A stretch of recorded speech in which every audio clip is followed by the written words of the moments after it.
నీ ఇష్టం వచ్చిన చెప్పడమే. బైబిల్ వివరించాలనుకునేటప్పుడు బైబిల్ని నేర్చుకోవాలి. అది తక్కిన లేఖనములన్నిటినీ ఆలోచించాలి. ఇలా ఆలోచించకుండా మన వాళ్ళు చాలా మంది బోధిస్తున్నారు. నేను ఇక పేర్లు ఎత్తను. ప్రియమైన దేవుని పిల్లరా,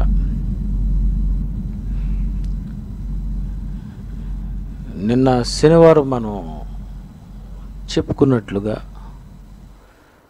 ఈ లోక జ్ఞానమును దేవుడు వెర్రితనముగా చేసి ఉన్నాడు. లోక జ్ఞానం వెర్రిదైపోయింది. ఎందువలన వెర్రిదయింది, దేనిని బట్టి వెర్రిదయింది అని మనం ఆలోచిస్తే,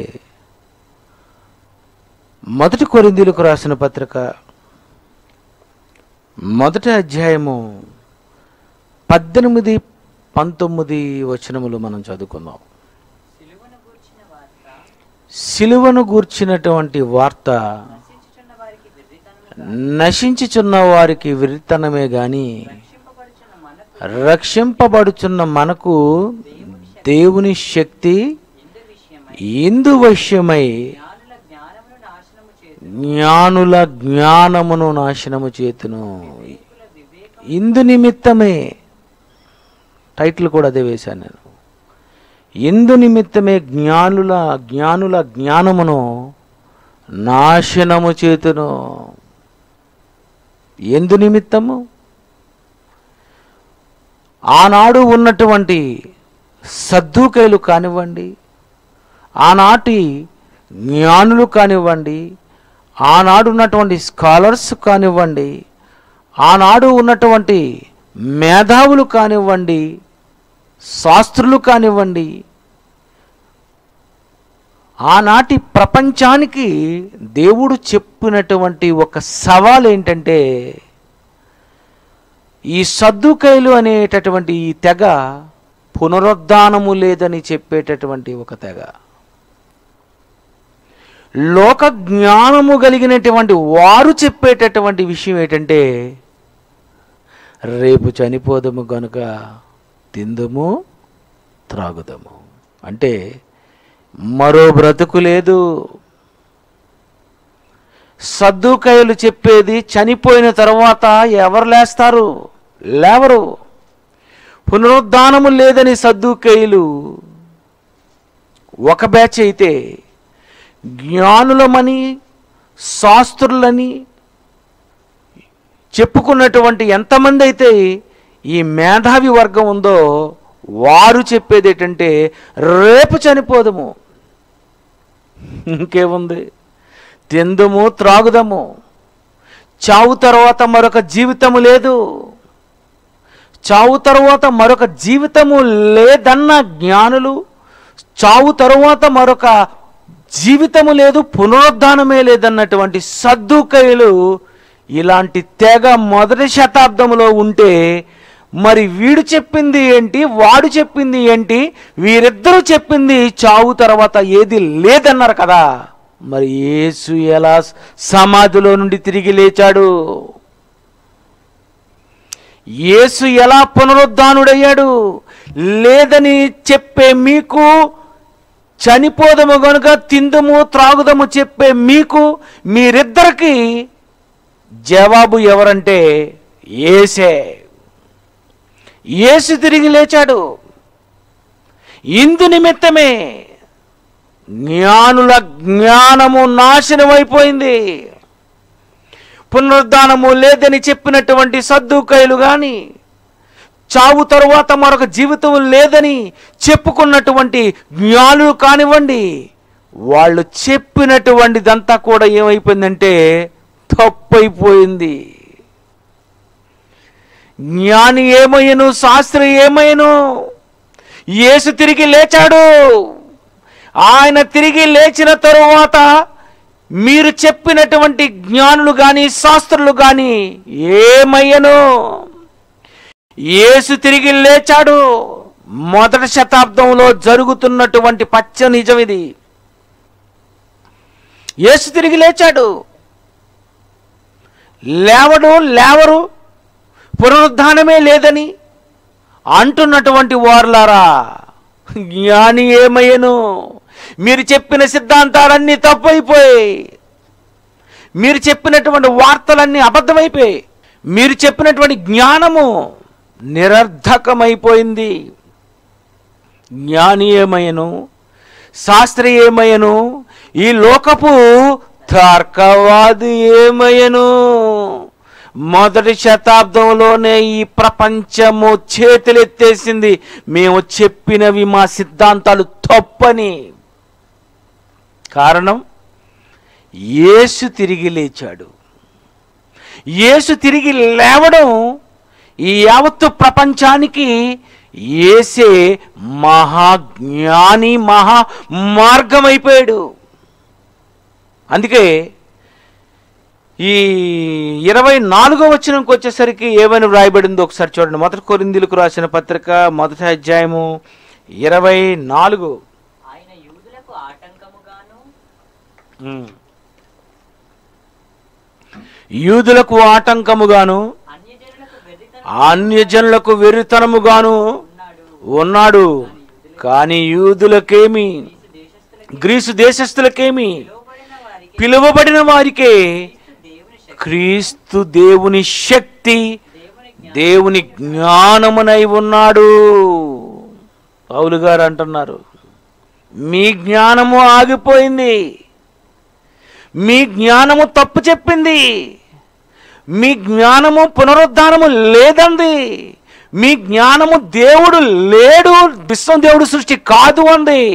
కానీ జ్ఞాని ఎక్కడా? శాస్త్రి ఎక్కడా? ఈ లోకపు తర్కవాది ఎక్కడా?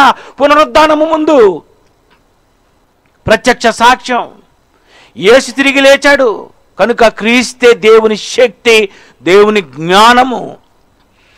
ఎవరైనా నేర్చుకోవాలని అనుకుంటే ఈ యేసు దగ్గరకు ఇక రావాలి. యేసే జ్ఞానము. పాఠశాలలో ఉన్నది జ్ఞానమా? యేసే జ్ఞానమా? పాఠశాలలో ఉన్న లోక జ్ఞానము జ్ఞానమా? యేసే జ్ఞానమై ఉన్నాడా?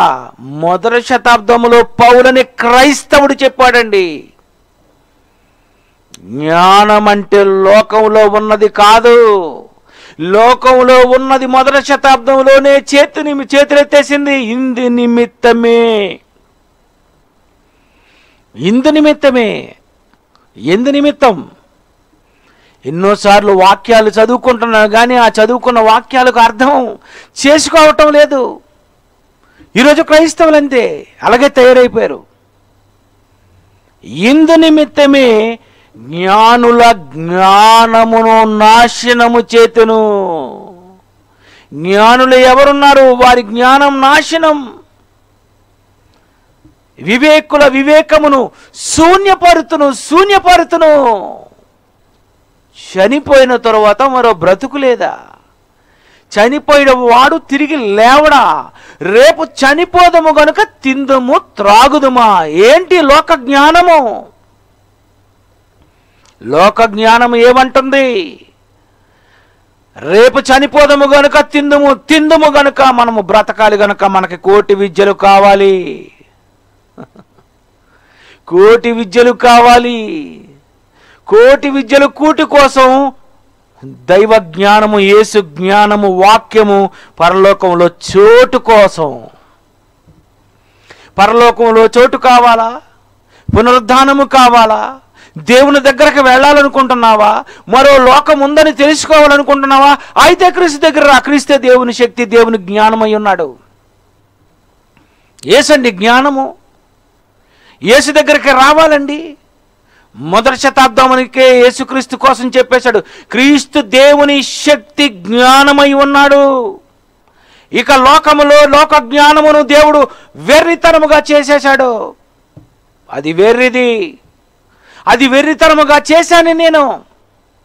యేసు తిరిగి లేవటాన్ని బట్టి, పునరుద్ధానము లేదని లోకం అనుకుంటూ చనిపోతాం అనుకునే సిద్ధాంతాలలో ఉన్నటువంటి యావత్తు ప్రపంచానికి చనిపోయిన యేసు తిరిగి లేచాడు గనుక ఇక పాఠాలు మార్చుకొని ఈ పాఠం దగ్గరకు రండి.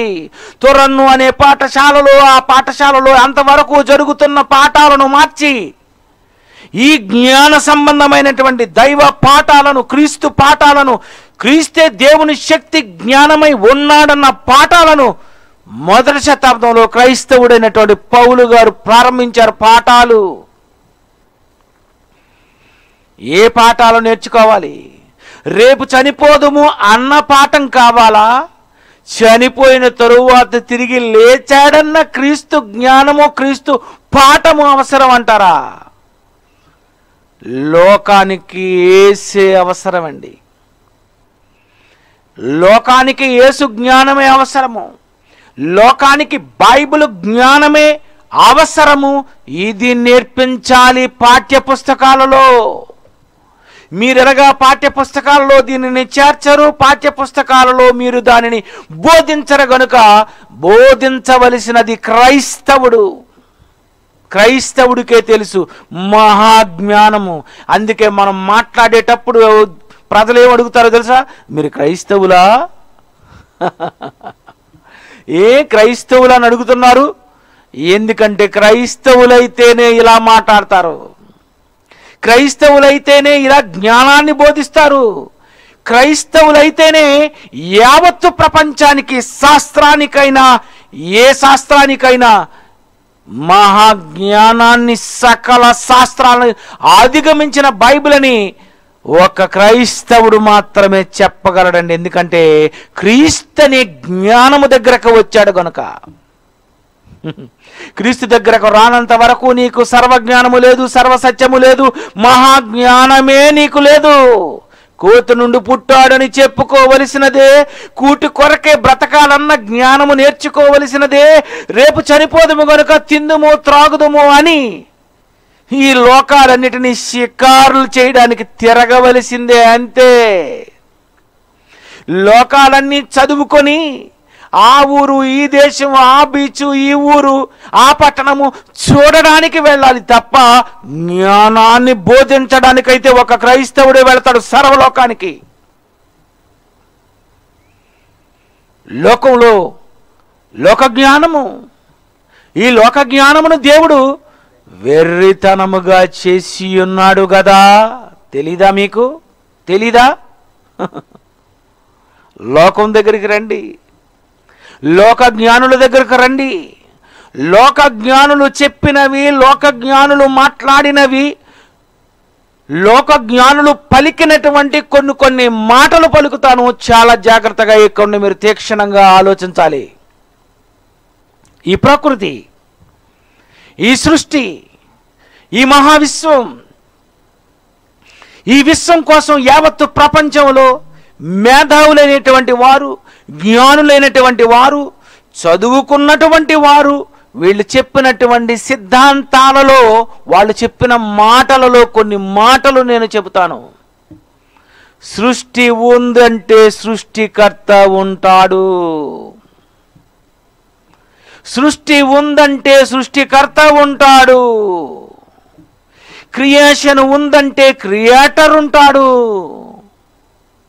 సృష్టి ఉందంటే సృష్టికర్త ఉంటాడు. సృష్టికర్త ఉన్నాడంటేనే సృష్టి ఉంటుంది.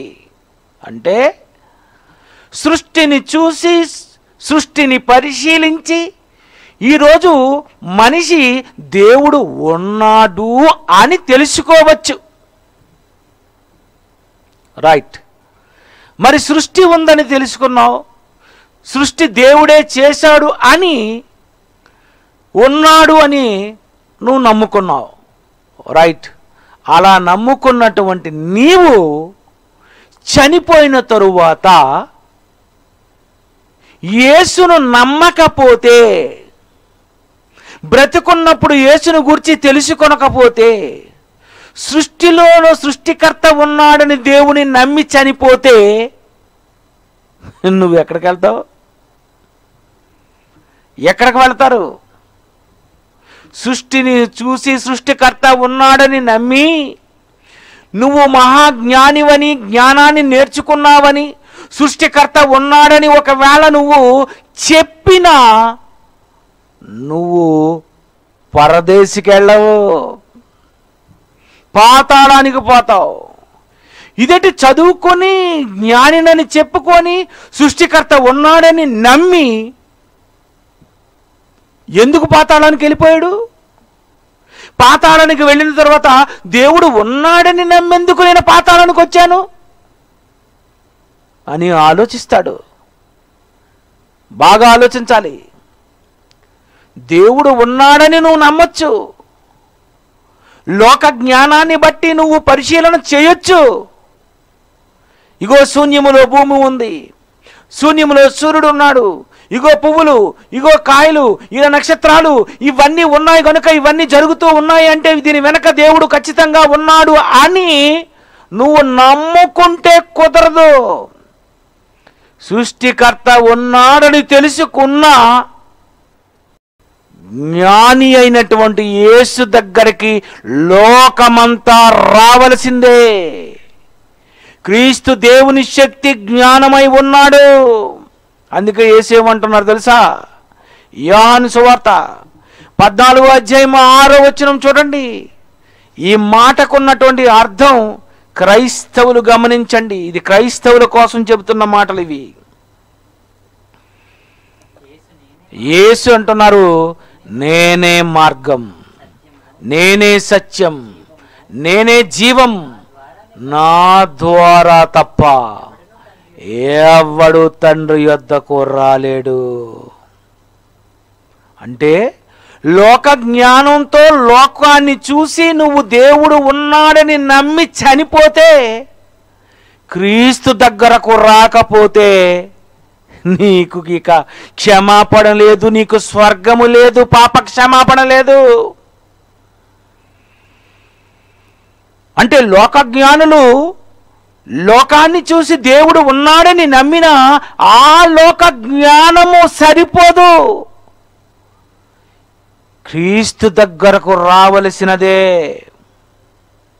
క్రీస్తును నమ్మవలసినదే, క్రీస్తును విశ్వసించవలసినదే. ప్రియమైన దేవుని పిల్లలారా, ఈరోజు ఉన్నటువంటి పరిస్థితి మీరు చాలా జాగ్రత్తగా గమనించాలి.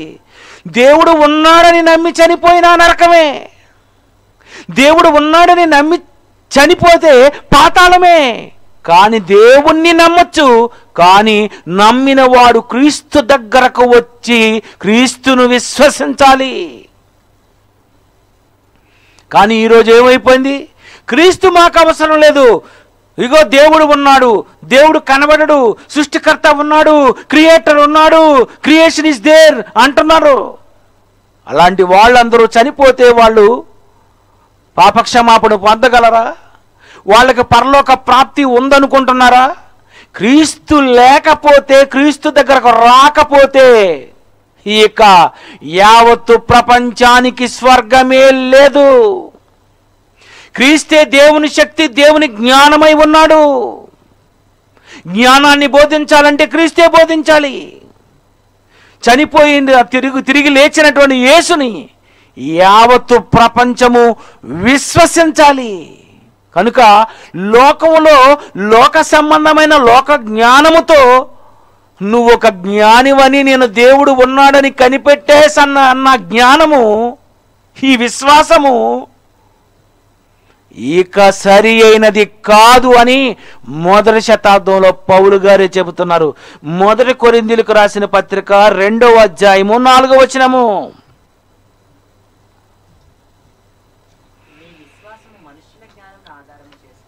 1 కొరింథీయులకు రాసిన పత్రిక 2:4 మీ విశ్వాసము మనుష్యుల జ్ఞానమును ఆధారము చేసుకొనక. మీ విశ్వాసము మనుష్య జ్ఞానము, దేవుడు ఉన్నాడని నమ్మే మనుష్య జ్ఞానము, మీ విశ్వాసము మనుష్యుల జ్ఞానాన్ని ఆధారం చేసుకోకూడదు. వాళ్ళు నమ్ముతున్నారు మనుష్య జ్ఞానము, విశ్వాసము. చూసారా, లోక జ్ఞానం ఏం చేసిందంటే దేవుడు ఉన్నాడు కానీ క్రీస్తు దగ్గరకు రావాలని చెప్పలేదు. లోక జ్ఞానం ఏమంటుంది? దేవుడు ఉన్నాడు, నమ్ముతున్నాం అని ఒక బ్యాచ్, దేవుడే లేడనుకునేటటువంటి నాస్తికులు ఒకవైపు.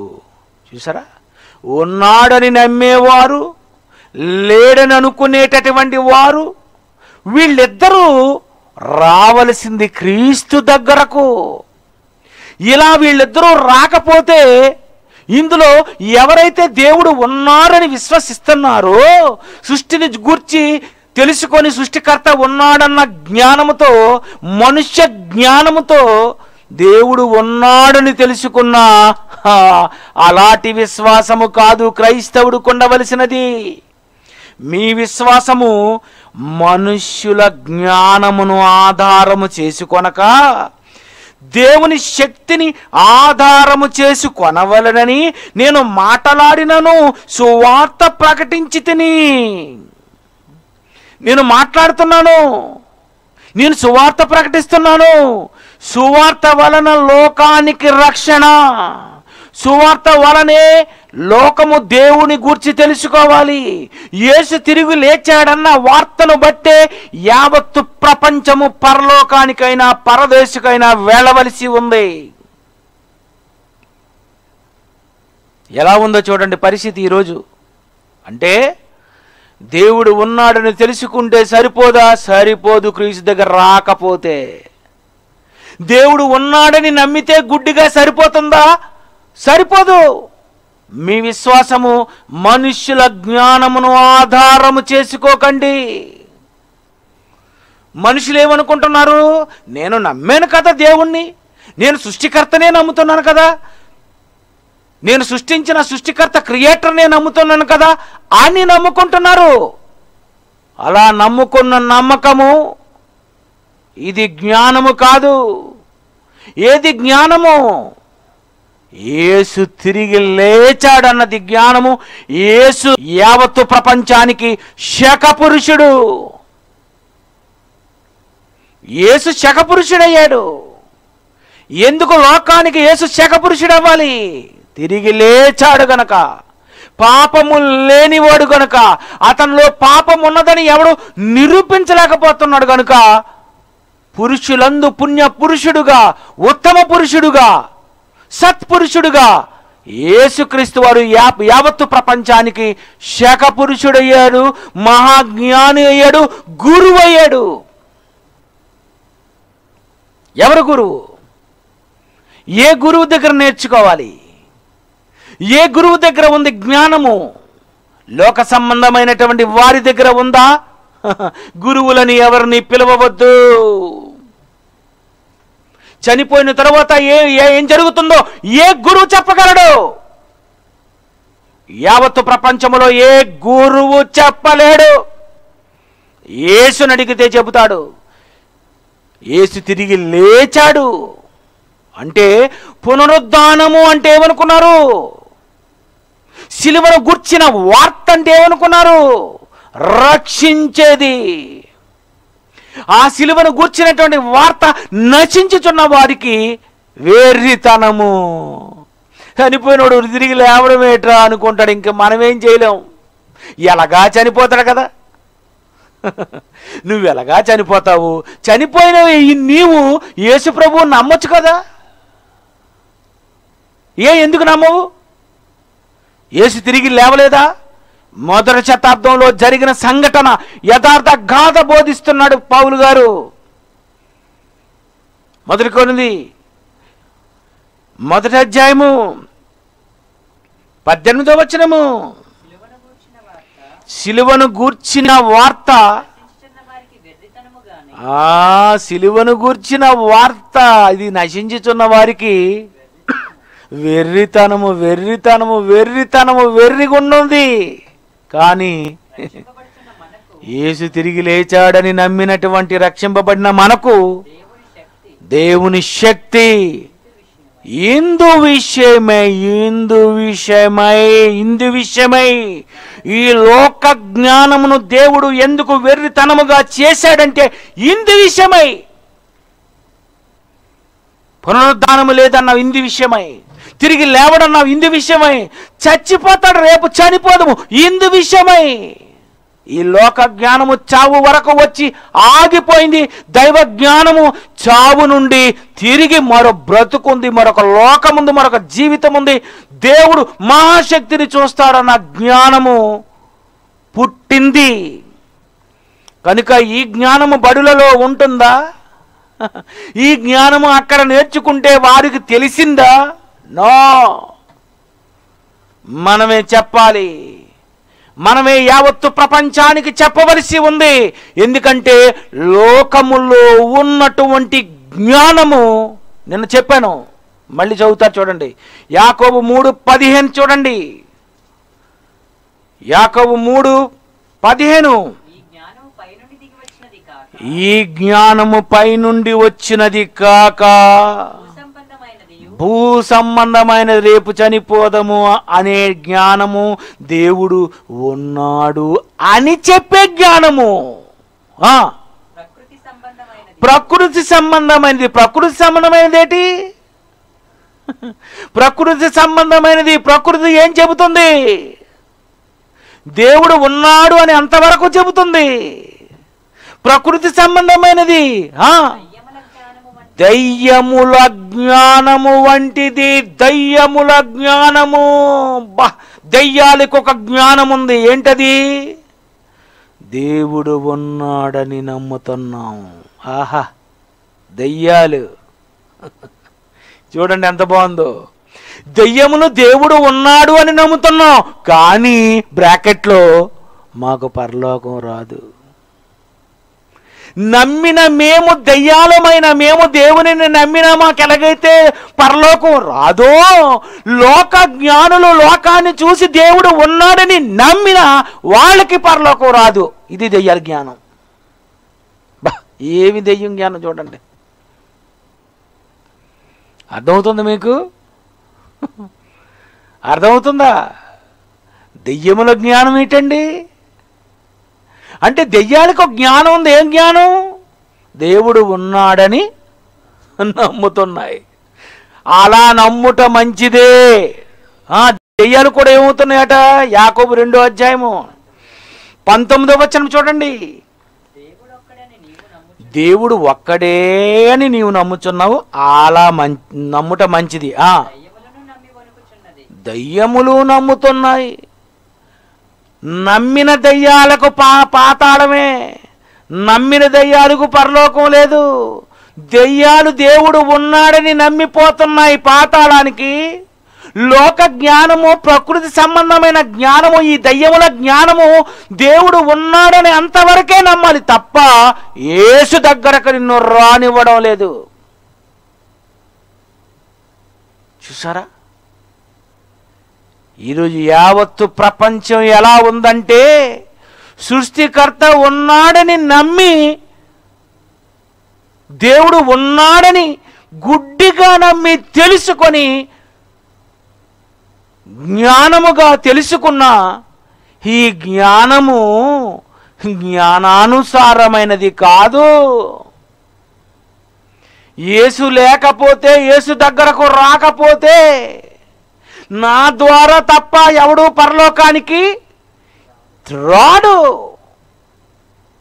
అంటే ఈరోజు యేసు సువార్త లోకానికి ఎంత అవసరం, అత్యవసరం. అత్యవసర విభాగము అంటే మెడికల్ కాలేజీల్లో, హాస్పిటల్స్లో కాదు. అత్యవసరం బ్లడ్, అత్యవసర విభాగము అవి కాదు. అత్యవసర విభాగము క్రైస్తవుడు సువార్త అత్యవసరం. అత్యవసరం. ఇది పట్టుకొని వెళ్ళాలి. యావత్తు ప్రపంచానికి ఇదే అందించాలి. దీనికి త్రోవిచ్చేయాలి సువార్తకి. ఒక పేషెంట్ వస్తున్నాడు అనుకోండి, అంబులెన్స్లో వస్తుంటేనే వెంటనే రోడ్డంతా ఆ హార్న్కి, ఆ అంబులెన్స్ని చూసి ఓహో అంబులెన్స్ వస్తుందని త్రోవ ఇచ్చేస్తారు. అదే కారు వచ్చినా త్రోవ ఎవరు, బస్సు వచ్చినా త్రోవ ఎవరు, లారీలో వచ్చినా త్రోవ ఎవరు, ఎవరికిస్తారు? ఎవరికిస్తారు త్రోవ రోడ్డు మీద? అంబులెన్స్కి. లోన పేషెంట్ ఉన్నాడు వస్తున్నాడని. అలాగే యావత్తు ప్రపంచంలో పాతాళానికి వెళ్ళిన తరువాత అక్కడ పాతాళ లోక ద్వారములు తెరుచుకోవాలి అంటే యేసుక్రీస్తు అనే అత్యవసర విభాగమైనటువంటి సువార్తను నువ్వు నమ్ముకుంటేనే ఆ లోకంలో గేట్స్ ఓపెన్ అవుతాయి. నమ్మిన వాడికి ఓపెన్ అవ్వదు. దేవుడు ఉన్నాడని తెలుసుకునే వాడికి ఓపెన్ అవ్వదు. దేవుడు ఉన్నాడని గుడ్డిగా నమ్మిన వాడికి ఓపెన్ అవ్వదు. నువ్వు ఎలా రావాలి, నువ్వు ఎలా తండ్రి దగ్గరకు చేరాలి, నువ్వెలా రక్షణ పొందాలి, నువ్వెలా స్వర్గానికి వెళ్ళాలి? ఉన్నాడు అని అందరూ నమ్ముకుంటారు, అది చాలా ఈజీ. నేను నమ్ముకుంటారు, ఆయన నమ్ముకుంటాడు, ఇంకొక ఆయన నమ్ముకుంటాడు. మా విశ్వాసం మాదండి, మా విశ్వాసం మాదండి, మేము కూడా దేవుడు ఉన్నాడనే నమ్ముతున్నామని అనుకుంటే ఇక ఆ దారులు లేవు. నేనే మార్గం, ఇది వే, ఇది వే, ఇది అత్యవసరం. యావత్తు ప్రపంచానికి యేసు సువార్త ఎంత అవసరం. అందుకే అపోస్తలులు అనుకున్నారు, ఇక లోకంలో ఉన్నవారు నమ్ముకున్నామని తెలుసుకున్నా, దేవుణ్ణి నమ్ముకున్నామనుకున్నా, అయితే వాళ్ళ విశ్వాసము సరి అయినది కాదా, అయితే మనమే చెప్పాలా, క్రీస్తు దగ్గరకు తీసుకొని రావాలా అని సర్వలోకమునకు వెళ్ళడానికి వాళ్ళు ఇష్టపడిపోయారు. మనం ఇక్కడ ఏదో కన్స్ట్రక్షన్స్ చేసుకొని ఉండిపోతే, సెటిల్ అయిపోతే కుదరదు. యాత్ర స్టార్ట్ చేయాలి, సువార్త యాత్ర, యావత్తు ప్రపంచ యాత్ర. ఈ సువార్త ప్రతి ఒక్కరికి ఇంటింట మానక బోధించాలి అని ఇలాంటి బోధ వాళ్ళు ప్రారంభించారు. అది బైబిల్లో అదే ఉంటది. ఇంటింటా బోధించచ్చు, ఇంటింటా సువార్త అందించచ్చు. అపోస్తలుల కార్యములు 2వ అధ్యాయము 46వ వచనము. అపోస్తలుల కార్యములు 2వ అధ్యాయం 46వ వచనము. వారు ఏక మనస్కులై ప్రతి దినము దేవాలయంలో తప్పగా కూడుకొనుచు ఇంటింటా రొట్టె విరుచుచు, ఇంటింటా రొట్టె విరుచుచు, ఇంటింటకు ప్రకటించుచు, ఇంటింటా బోధిస్తూ. 5వ అధ్యాయము 42 అపోస్తలుల కార్యములు 5వ అధ్యాయము 42. Very good. ప్రతి దినము దేవాలయములోను ఇంటింటా మానక బోధించుచు యేసే క్రీస్తు అని ఇంటింటా. అయితే వారు నమ్మకాలు కుదరవా? పరలోకానికి వెళ్ళలేరా? వారు నమ్ముకుంటే దేవుని తెలుసుకున్నా చనిపోతే పాతాళానికైనా. అయితే యేసు అంత అవసరమా? యేసే జ్ఞానమా? యేసే దేవుని శక్తా? లోక జ్ఞానాన్ని దేవుడు ఇంకా వెరితనముగా చేసి ఉన్నాడా? వారి జ్ఞానానుసారముగా లోకము తెలుసుకొనదా? తెలుసుకోదు. లోకము తన జ్ఞానము చేత దేవుని ఎరుగకుండినందున ఇక ఎరుగలేరు వాళ్ళు. తెలుసుకోలేని లోకానికి ఈ సువార్త ఎంత అవసరమని తెలుసుకున్నటువంటి అపోస్తలులు అత్యవసరంగా మనము వెళ్ళాలి అని ఇంటింటా మానక బోధించుచూ వచ్చారు. ఏం చేస్తుంది ఈరోజు క్రైస్తవ్యం? చెప్తున్నావా? కన్స్ట్రక్షన్లో పడిపోయావా? చెబుతున్నావా ఎక్కడో సెటిల్ అయిపోయావా? చెబుతున్నావా 4 గోళ్ల మధ్య ఉండిపోయావా? చెబుతున్నావా అసలు ఏం చేస్తున్నా నువ్వు? అపోస్తలులకు నీలాంటి జ్ఞానం లేక కాదు, టైం లేదు, ఆయుష్కాలం సరిపోదు, సర్వలోకానికి ప్రయాణం అవ్వాలి, అందరికీ చెప్పాలి, అత్యవసర విభాగము. యేసు సువార్త ఎంత అవసరమండి లోకానికి. అయితే అందరికీ యేసు కోసం చెప్పాలా? యేసు పాఠాలు బోధించాలా? యేసు జ్ఞానాన్ని నేర్పించాలా? అవును, నేర్పించాలి. ఇది నేర్పించవలసి ఉండగా, ఈ జ్ఞానం నేర్చుకోవలసి ఉండగా లోక జ్ఞానం చదువుకోవాలి అని అనుకొని మళ్ళీ ఏం కేకరకాయ అవుతున్నారు? బైబిల్ జాగ్రత్తగా నేర్చుకోండి. ఏది విద్య? లోక సంబంధమైన విద్య కాదు. ఏది విద్య? అయితే విద్య లేనివాడు వాడు ఎలాగంటే మరి ఎలాగైతే విద్య లేనివాడు తక్కిన లేఖనములను అపార్థము చేసుకుంటారని బైబిల్లో మరి ఉంది కదా. కనుక ఇప్పుడు విద్య ఎంతో అవసరం అని ఏమైనా చిన్న రెఫరెన్స్ ఏమైనా పెట్టాలనుకుంటున్నారు ప్రసంగం కింద? తీయండి, అది కూడా తీయండి. దానికి ఒక చిన్న ట్యాబ్లెట్ వేస్తాను, అక్కడే ఉంది, మీకు సరిగ్గా ఎక్కదు అది. 2 పేతురు 3:15 చూడండి, జాగ్రత్తగా చూడాలి బైబిల్. 2 పేతురు 3:16 వీటిని గూర్చి తన పత్రికలన్నిటిలో బోధించుచున్నాడు. అయితే వాటిలో కొన్ని సంగతులు గ్రహించుటకు కష్టమైనవి, వీటిని విద్యావిహీనులను అస్థిరులను తక్కిన లేఖనములను అపార్థము చేసుకొనున్నట్లు తమ స్వకీయ నాశనమునకు అపార్థము చేసుకొందురు. చూసారు, ఎక్కడ ఆగిపోయింది? మళ్ళీ చదువు చదవాలా? అయితే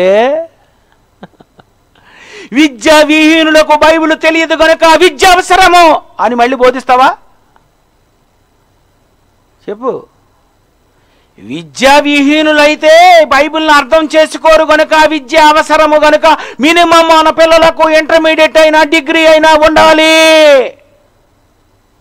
పెడతావేటి మెలిక?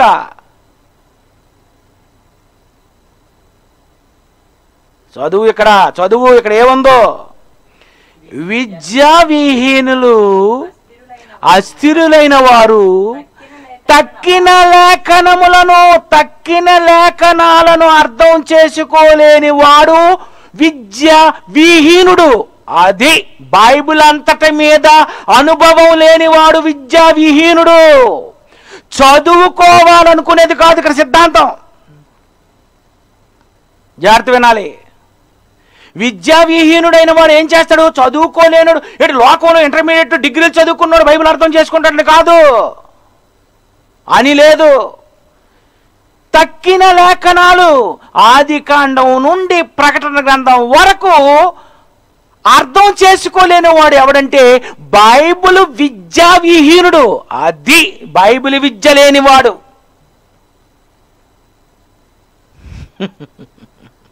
మరి బైబిల్ విద్య ఏంటి? సంఖ్యాకాండం 24:16 సంఖ్యాకాండము 24:16 చూడండి. Bible answer to the Bible. దేవవాక్కులను వినిన వాణిని గూర్చిన వార్త, మహోన్నతుని విద్య. అది మహోన్నతుని విద్య. ఈ మహోన్నతుని విద్య తక్కిన లేఖనములను అపార్థం చేసుకుంటాడు. మహోన్నతుని విద్య లేనివాడు, లోక విద్య లేనివాడు కాదు. బైబిల్ తెలుసుకొనుటకు నీకు ఈ అక్షర జ్ఞానం ఉంటే సరిపోద్ది. అక్షర జ్ఞానము చాలు. అపోస్తలులు ఈ 12 మంది పెద్ద స్కాలర్స్ ఏం కాదు. ఈ 12 మంది వాళ్ళకు అర్థమయ్యాయి. ఎంతోమంది అర్థం చేసుకున్నారు. చదువుకి లోక జ్ఞానానికి ఈ జ్ఞానానికి లింక్ లేదు. ఈ జ్ఞానము నేర్చుకున్నా, ఈ లోక జ్ఞానము నేర్చుకున్నా సకల విద్యలలో ప్రావీణుడైన మోషేకైనా బైబిల్ జ్ఞానం అవసరం. అందుకే సకల విద్యలు అభ్యసించిన వాళ్ళు మళ్ళీ బైబిల్ దగ్గరకు వచ్చారు. బైబిల్ని ఆది కాండము 5 కాండాలు రాశాడు మోషే. అక్షరాలు చాలు. మామూలుగా నీకు చదువు వస్తే సరిపోద్ది. బైబిల్ వివరించాలనుకునేటప్పుడు బైబిల్ని నేర్చుకోవాలి. అది తక్కిన లేఖనములన్నిటినీ ఆలోచించాలి. ఇలా ఆలోచించకుండా మన వాళ్ళు చాలా మంది బోధిస్తున్నారు. నేను ఇక పేర్లు ఎత్తను, నీ ఇష్టం వచ్చింది చెప్పడమే. తక్కిన లేఖనాలు చూడ్డాలు లేవా? తక్కిన లేఖనములను అపార్థం చేసుకుంటారు. బైబిల్ విద్య లేనివాడు, విద్య విహీనులు. ఎక్కడుంది విద్య? బైబిల్లో ఉంది. మహోన్నతుని విద్య ఇది నేర్చుకోవాలి. ఇది Bible open university India international నేర్పిస్తుంది. Diploma, BBTH, MBTH. ఈ విద్య అంటే విద్య అవసరమా? విద్యా విహీనుడు. ఏ విద్య? మహోన్నతుని విద్యా విహీనుడు. అది మహోన్నతుని విద్యా విహీనుడైన వాడు ఏమంటాడంటే, మీ పిల్లలు బాగా చదువుకొని గొప్పవారైపోవాలంటాడు. అనగానే మీకు అర్థమైపోవాలి, అమ్మ బాబో వీడికి చదువు లేదు రోయ్.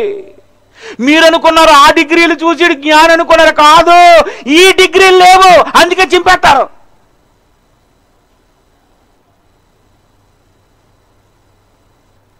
బైబిల్ ఎలాగుంది? చదువు. గమలీయేలు దగ్గర ఆయన నేర్చుకుంటే నేను జైశాలి గారి దగ్గర నేర్చుకున్నానని చెప్తాను. నువ్వెక్కడ నేర్చుకున్నావు? ఏది నేర్చుకున్నావు? ఎంత కాలం నేర్చుకున్నావు? తురన్ను అను ఒకని పాఠశాలలో 2 ఏండ్ల వరకు బైబిల్ విద్య జరిగింది. 5 సంవత్సరానికి 5 రోజులు నేర్చుకుంటే సరిపోద్దా? సంవత్సరానికి 10 రోజులు నేర్చుకుంటే సెమినార్లో నువ్వు జ్ఞానం అనుకుంటున్నావా? కాదు. దివారాత్రము ధ్యానించు, బైబిల్ అంతా క్షుణ్ణముగా ఆలోచించు, తక్కిన లేఖనములను అపార్థము చేయకుండా చాలా జాగ్రత్తగా బోధించు. తక్కిన లేఖనములను కూడా 66 పుస్తకములను కూడా నువ్వు ఆలోచించగలగాలి అంటే బైబిల్ ముందు బాగా చదువు. మేము అలాగే చదివాం. బైబిల్ చదివి బైబిల్ రాసాం చూడకుండా. బైబిల్ చదివి బైబిల్ ఇందులో ఏముంది, ఇందులో ఏముంది, ఇక్కడే ఉంది, ఇక్కడే ఉంది, ఈ బైబిల్కి అర్థం ఏంటి, ఈ బైబిల్కి అర్థం ఏంటని ఎప్పటికీ పరిశీలిస్తూనే నేర్చుకుంటూనే జ్ఞానాన్ని అలా అలా అలా అలా నేర్పిస్తూ Bible open university India international ద్వారా ప్రతి వారం నేర్చుకుంటున్నావు. నువ్వు ఎంబీటీహెచ్ అయిపోయిందని నువ్వు వినడం మానేస్తావు నువ్వు క్లాసులు. ఇంకంతే, నీదంతే అయిపోయింది. ఇది ఏమి నేర్చుకున్నావు? పాఠాలు ఏమి నేర్చుకున్నావు నువ్వు? విద్య విహీనుడు అయితే నేను తక్కిన లేఖనములను అపార్థం చేసుకుంటావు అన్నమాట. అంటే బైబిల్ విద్య అవసరమా? అవసరం. విద్య కావాలి, అది బైబిల్ విద్య అయి ఉండాలి.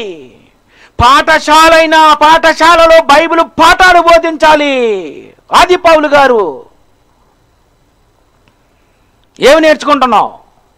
ఏమి నేర్పించారు మీరు? మీరు నేర్చుకోరు, మీ పిల్లలకు నేర్పించరు. వాళ్ళకేమర్థమవుతుంది జ్ఞానము?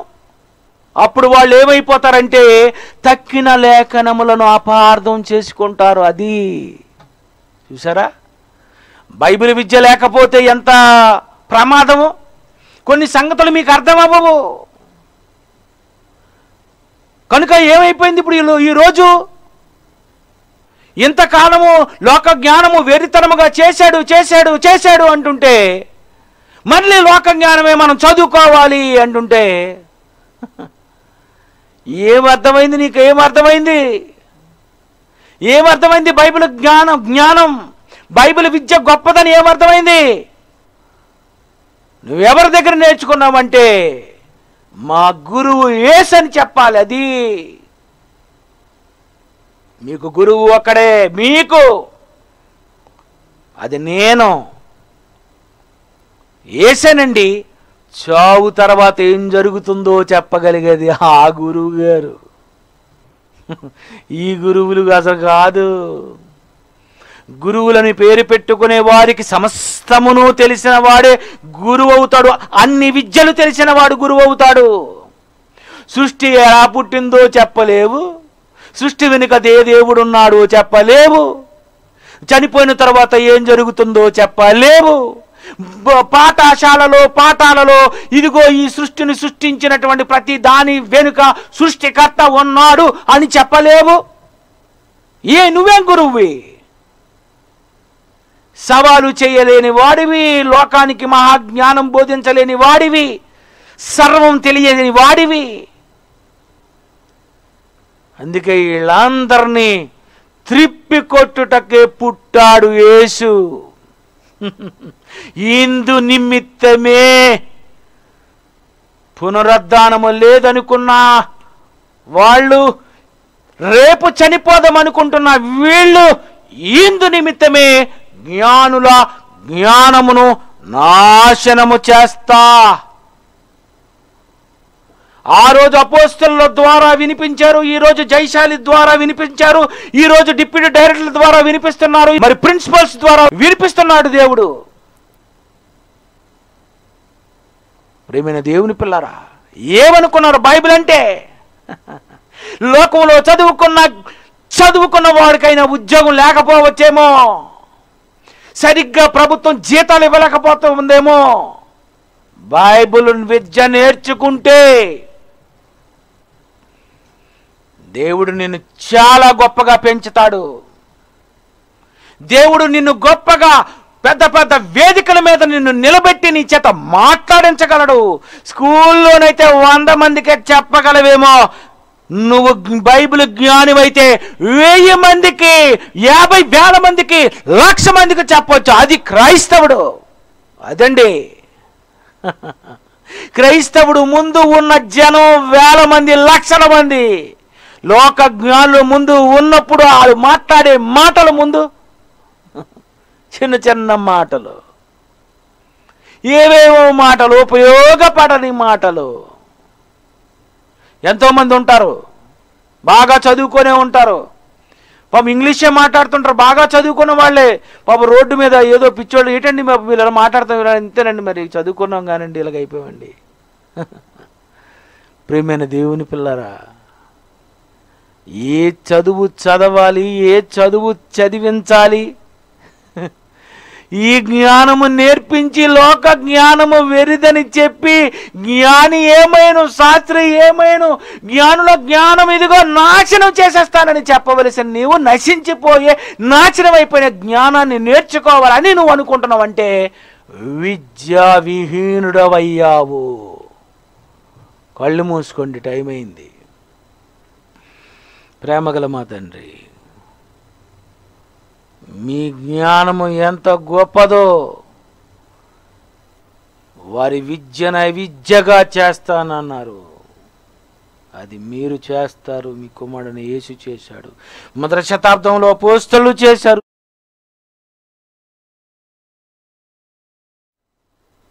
ఈ లోకానికి బైబిల్ ఎంత అవసరమని మీరు ప్రింటింగ్ చేయించారో, ఈ పుస్తకాన్ని అక్కడ లేకుండా దెయ్యము తన జ్ఞానం చేత వెర్రివారిగా చేసి మార్చేసింది.